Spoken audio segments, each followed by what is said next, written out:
Ok, dans cette vidéo, on va parler de la récente déclaration d'Emmanuel Macron sur BFM TV dans une conférence de presse où il revient sur le vote récent au Parlement européen qui instituait et posait les premières pierres de cette possible remigration, puisqu'évidemment pour l'instant tout est au conditionnel.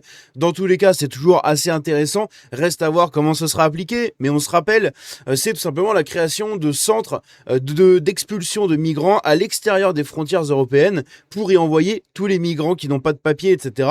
Et plus tard, les migrants qui sont condamnés, par exemple, qui ont des OQTF, par exemple en France, mais ça également dans d'autres pays, etc. Bref, eh bien, il faut qu'on puisse les expulser à l'extérieur des frontières européennes.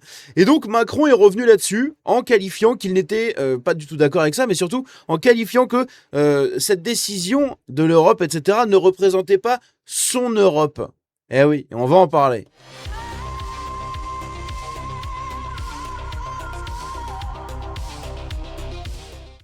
Donc, Emmanuel Macron s'est exprimé en conférence de presse, comme je l'ai dit, sur le récent vote du Parlement européen. Je vous invite à aller voir ma vidéo que j'ai sortie d'ailleurs hier soir, à l'heure où sort justement cette vidéo. Eh bien, hier soir, j'en ai parlé. Et on va écouter Macron, ok? On va écouter ce qu'il a à nous dire, vous allez voir que ça va être très intéressant et on regardera du coup les réactions politiques à sa déclaration justement parce qu'on a Marine Le Pen qui a réagi, Marion Maréchal, François-Xavier Bellamy justement qui est apparemment l'un des négociateurs phares de ce vote qui s'est déroulé du coup au Parlement européen. Bref, on va écouter ça. Et donc, il y a la question en effet de ces fameux centres de retour dans les pays tiers. Bon. Cette politique-là, la France ne la soutient pas. Nous sommes pour... La France ne la soutient pas, alors même que la majorité des Français la soutiennent. Hein. Mais c'est simplement Macron ne la soutient pas. Mais la France la soutient. Cette politique-là, la France ne la soutient pas. Nous sommes pour une politique de retour plus efficace.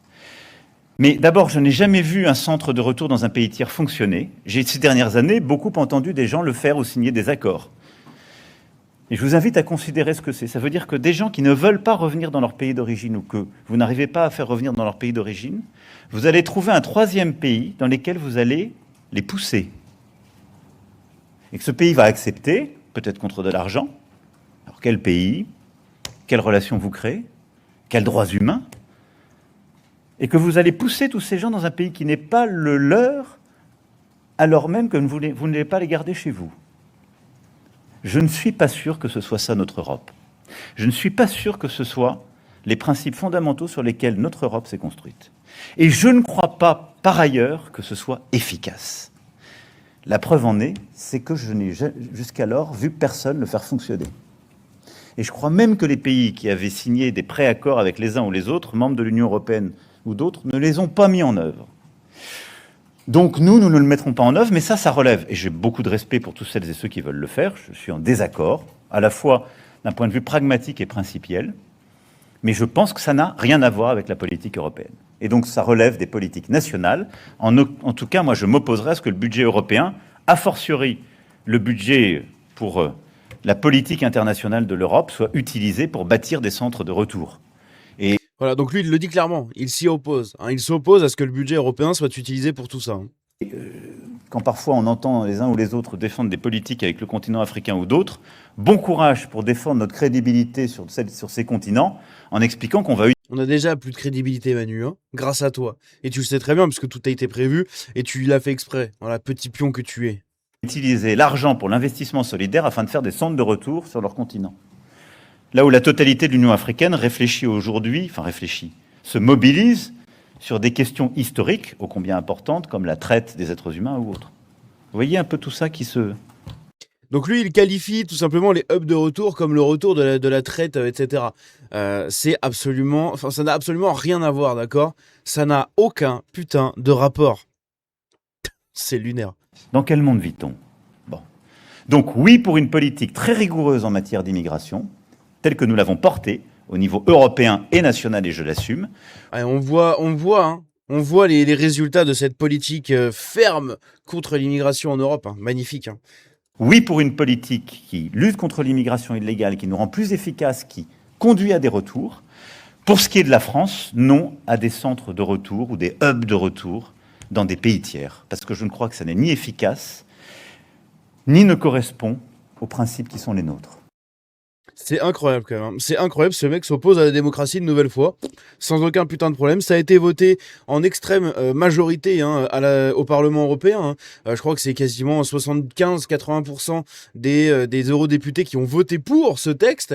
Et lui, petit Manu, égocentrique et petit pion pour ses maîtres, eh bien, déclare que non. C'est totalement inhumain, c'est le retour de la traite, ce n'est pas notre Europe. Oui, mais enfin bon, la gueule de ton Europe. Hein, littéralement la gueule de ton Europe, quoi.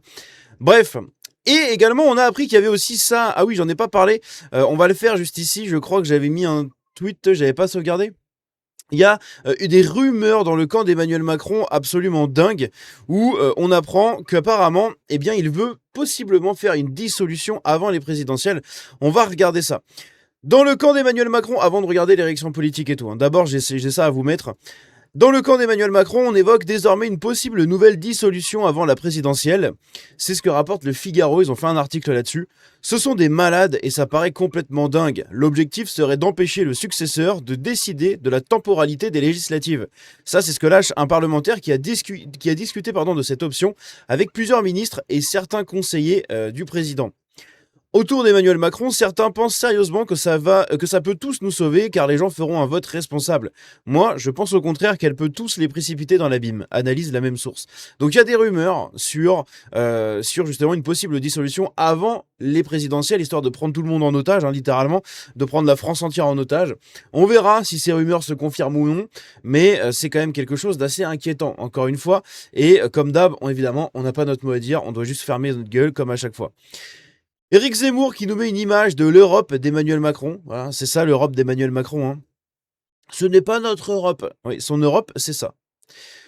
À côté de ça, on a Marine Le Pen ici qui a répondu justement à la déclaration d'Emmanuel Macron. On va lire ça tout de suite. Cette déclaration ne surprendra personne. Après avoir été le candidat de l'immigration massive, Emmanuel Macron a depuis 2017 été le président de la submersion organisée qui a totalement déstabilisé notre pays. Pour le macronisme finissant, comme pour la gauche et l'extrême gauche, l'immigration de masse est un projet. Pour la grande majorité des Français, c'est un problème et nous le réglerons en 2027.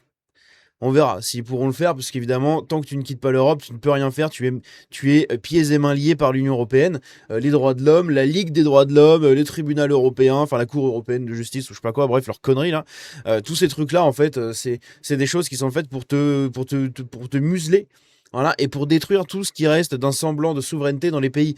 Donc en fait, appliquer ce genre de politique dans ton pays, je sais même pas si c'est possible et si ça sera à l'avenir, en tout cas aussi bien que les Français le voudraient et peut-être que le RN le voudrait, hein, parce qu'ils font peut-être les petits chamallows, on va dire, devant tout le monde, etc. Mais peut-être qu'en interne, le RN, c'est toujours assez de droite, hein, et qualifié d'extrême droite, etc. Ça se trouve, c'est peut-être encore le FN à l'intérieur, on ne sait pas. On n'en sait rien. En fait, et tant mieux qu'on n'en sache rien, puisque peut-être qu'on sera agréablement surpris quand ils seront élus. Écoutez, pourquoi pas. Mais on verra, dans tous les cas, il faudra à un moment quitter cette Union Européenne qui ne sert à rien, qui nous pompe notre argent et qui nous condamne, tout simplement, à rester ses esclaves comme à chaque fois, quoi. Parce que tu ne peux rien décider, tu ne peux rien faire, tu ne peux rien voter sans que l'Europe vienne mettre son nez dedans et vienne te dire attention, les droits de l'homme et les droits humains et le droit machin et le droit international et le droit européen. Et il y a toujours un truc. C'est un truc de malade, tu fais un pas, il faut pas marcher là. Tu te retournes, faut pas te retourner. Tu bailles, t'as pas le droit de bailler. C'est un truc de fou. L'Europe d'Emmanuel Macron, donc selon Marion Maréchal, hein, donc c'est ce qui est, enfin c'est pas selon, mais je veux dire c'est la réaction qu'elle nous donne par rapport aux propos d'Emmanuel Macron. L'Europe d'Emmanuel Macron, c'est donc celle qui aura permis à un clandestin de venir machiner Philippines à Paris et à un autre de venir machiner 3 chrétiens dans la basilique Notre-Dame à Nice. C'est le résultat concret des prétendues valeurs dont il se part. Ce n'est plus au niveau européen, mais à l'Elysée que se situe le dernier verrou qui empêche la fermeté migratoire. En 2027, nous le ferons sauter. Eh bien, écoutez, on verra bien. Hein, encore une fois, on verra bien. J'ose espérer que vous êtes toujours très à droite dans cette famille, mais on verra bien. Et on a François-Xavier Bellamy. Donc François-Xavier Bellamy, c'est l'eurodéputé du côté des LR et du côté de la droite un peu européenne, qui justement a poussé un peu ce vote récent sur les hubs de retour, sur ces centres d'expulsion de migrants en dehors des frontières de l'Union européenne. Donc c'est un peu lui, hein, la tête, notamment pour les eurodéputés français. C'est un peu lui la tête de ce projet-là là-bas. Donc on va regarder ce qu'il nous dit justement, puisque Emmanuel Macron répond directement à l'un des votes que ce mec-là a poussé. Au moins c'est clair, l'Europe d'Emmanuel Macron, c'est celle qui organise sa propre impuissance face à l'immigration illégale, celle où des mafias de passeurs et des régimes corrompus dictent à la place de nos États qui s'installent dans nos pays, celle où moins de 10% des OQTF sont appliqués, mais où il est quand même plus efficace de ne rien faire, et celle où refuser le chaos est une faute contre les valeurs, on se demande bien lesquelles. Heureusement, ce n'est plus l'Europe d'Emmanuel Macron, totalement dépassé sur ce sujet, comme le socialiste Pedro Sanchez. Oui, c'est volontaire ce que j'ai dit. L'Europe de demain, c'est la nôtre, celle qui a gagné cette semaine à Strasbourg, avec le soutien massif de 25 gouvernements.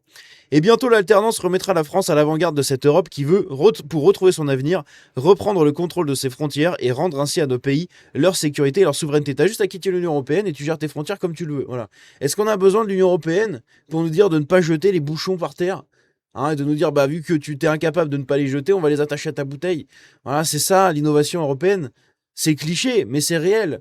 D'accord. On s'inquiète bien plus là-dessus que de sécuriser et de pérenniser cette Union européenne et la création de valeur, la création de richesses, le bien-être des peuples, etc. Tout ça, en fait, on s'en branle au sein de l'Union européenne. Donc c'est absolument scandaleux. Bref. Donc encore une fois, oui, il va falloir retrouver une souveraineté de la France, mais la souveraineté de la France, tu ne l'auras jamais sous l'Europe. Sous l'Europe actuelle, en fait, c'est impossible. Si, admettons, demain, il y a une grande réforme de l'Europe et que ça devient plus comme j'allais dire le Commonwealth britannique, mais le Commonwealth, c'est pareil, les Anglais ont un gros contrôle dans les pays dirigés par le Commonwealth. Donc ce serait plus peut-être comme une vague association continentale, j'en sais rien, ça pourrait être intéressant de faire un truc comme ça, peut-être, qui sait, notamment pour peut-être centraliser certaines choses qui méritent de l'être, permettre du coup à tous les citoyens, par exemple européens, de pouvoir naviguer entre les pays sans forcément faire de passeport ni de paperasse dans tous les sens.